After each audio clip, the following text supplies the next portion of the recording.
தமிழ் சுருக்கெழுத்து முதுநிலை December 1984. Start. தலைவர் அவர்களே, சமுதாய வளர்ச்சி மற்றும் நகர நிர்வாகம் குறித்த கொள்கை விளக்க குறிப்புகள் மீது பேச எனக்கு வாய்ப்பு கிடைத்ததற்காக நன்றி தெரிவித்துக் கொள்கிறேன்.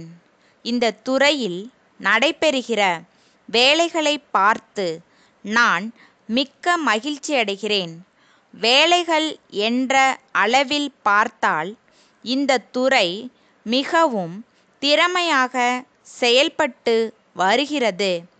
குறிப்பாக தன்னிறைவு திட்டத்தை பொறுத்தவரையில் நம்முடைய அரசாங்கமானது என்னென்ன செய்ய வேண்டும் என்று நினைத்ததோ அவற்றையெல்லாம் திட்டமிட்டு முறையாக செய்து வருகிறது என்பதை தெரிவித்துக் கொள்கிறேன். அந்தந்த ஊராட்சி ஒன்றியங்களில் நடைபெற்று வரும் வேலைகள் எல்லா தரப்பு மக்களாலும் பாராட்டப்படுகின்றன. ஆகவே நானும் இந்த மன்றத்தில் அரசுக்கு என்னுடைய முழு பாராட்டுக்களையும் தெரிவித்துக் கொள்ள ஆசைப்படுகிறேன். இன்றைக்கு கொள்கை விளக்க குறிப்புகள் பற்றி நாம் விவாதம் நடத்தி கொண்டு இருக்கிறோம். கொள்கை விளக்கம் என்று பார்த்தால் அது சமுதாய வளர்ச்சிக்கு உகந்ததாக இருக்க வேண்டும். அதற்காக பல திட்டங்கள் தீட்டியாக வேண்டும். ஆனால் உள்ளபடியே சொல்ல வேண்டுமானால் எந்த அளவுக்கு வளர்ச்சியடைய வேண்டுமோ அந்த அளவுக்கு வேலைகள் நடைபெறவில்லை என்பதை தெரிவித்துக் கொள்கிறேன். அடுத்து, இந்தியா சுதந்திரம் அடைந்து ஜனநாயகத்தை நாம் கொண்டு வந்த போது எல்லாவற்றையும் மக்களே செய்து கொள்வார்கள் என்று கனவு கண்டோம். பரவல் முறையில் ஆட்சி நடைபெறும் என்று நம்பினோம். கிராமங்களில் இருப்பவர்கள் கூட ஜனநாயகத்தில் பங்கெடுத்து கொள்வார்கள் என எதிர்பார்த்தோம். அத்தகைய முறையில் நாட்டில் அமைப்புகளை ஏற்படுத்த வேண்டும் என்று விரும்பினோம்.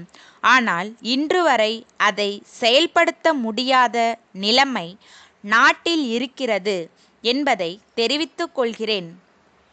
அடுத்தபடியாக, இப்போது கிராமங்களுக்கு குடிநீர் கொடுப்பது என்பது அவசியமான ஒன்றாகும். இதற்கும் புதுடில்லியில் இருப்பவர்கள்தான் இத்தனை கோடி ரூபாய் ஒதுக்க வேண்டும் என்று முடிவு எடுக்கிறார்கள். இப்படி செய்வது எப்படி நியாயமாகும்? இதன் காரணமாக மக்கள் என்பவர்கள் விண்ணப்பம் போடுபவர்களாகத்தான் இருக்கிறார்கள். இந்த முறை ஆங்கிலேயர் ஆட்சியின் காலத்தில் இருந்தது சரியாக இருக்கலாம். ஆனால் நாடு சுதந்திரம் அடைந்த பின்னரும் நம் நாட்டை நாமே ஆண்டு கொண்டிருக்கும் காலத்திற்கு பொருந்துமா என்பதை சிந்தித்து பார்க்க வேண்டும். மகாத்மா காந்தியடிகள் விரும்பிய கிராம ராஜ்யத்தை படைக்க வேண்டுமானால் அதிகாரங்கள் பரவலாக்கப்பட வேண்டும். நாட்டு பாதுகாப்பு, அயல்நாட்டுறவு, வெளிநாட்டு வர்த்தகம் போன்ற முக்கியமானவற்றை மத்தியில் வைத்துக்கொண்டு பிற அதிகாரங்களை மாநிலங்களுக்கு பிரித்து கொடுத்தால் மத்திய மாநில உறவு செழிக்கும். அதிகாரங்கள் பரவலாக்கப்பட்டால் மத்திய அரசு பலவீனம் அடைந்துவிடும் என்று சொல்லும் வரட்டுவாதம் ஏற்பதற்கு இல்லை. அதிகாரங்களை பரவலாக்கும்போது எல்லோரும் பொறுப்பை உணர்ந்து ஒவ்வொருவரும் ஒற்றுமையுணர்ச்சியோடு பணியாற்றி பொறுப்பை பகிர்ந்து கொள்வதில் முழு கவனம் செலுத்த வேண்டும் என்று கேட்டுக்கொள்கிறேன். சென்னை கோவிந்தப்பன் தெருவில் இருக்கும் ராமநாதன் வணிக நிறுவனத்தின் மேலாளர் தலைச்சேரியில் உள்ள மிளகு வியாபாரம் செய்யும் திருவாளர்கள் முகமது உசைன் கூட்டமைப்புக்கு அனுப்பும் கடிதம். அன்புடையீர், வணக்கம். கடந்த மாதம் தாங்கள் ரயில் மூலம் எங்களுக்கு அனுப்பிய 50 மிளகு மூட்டைகள் மிக தாமதமாக வந்தன. மூட்டைகளை பிரித்து பார்த்ததில் மேற்படி சரக்கு புதியதாகவும் ஈரமானதாகவும் எடை குறைவானதாகவும் இருக்கின்றது என்பதை மிகவும் வருத்தத்துடன் தெரிவித்துக் கொள்கிறோம்.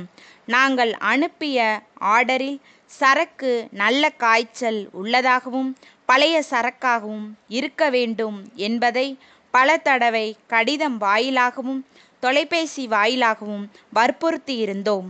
மேலும் ஏற்கனவே முதலில் ஒப்புக்கொண்டுள்ளபடி விலையை குறைக்காமல் 20% அதிகரித்து குறிப்பிட்டுள்ளீர்கள். நாங்கள் கேட்டுள்ளபடி தாங்கள் அனுப்பிய சரக்கு இல்லாததால் ரயில்வே ரசீதை பெற்றுக்கொள்வதற்காக வங்கியில் கட்டியிருக்கிற தொகையையும் இது சம்பந்தமாக போக்குவரத்து முதலிய எல்லா செலவுகளையும் தங்கள் கணக்கில் எழுதியிருக்கிறோம். உடனடியாக தகுந்த பதில் எழுத கோருகிறோம். தங்கள் நம்பிக்கையுள்ள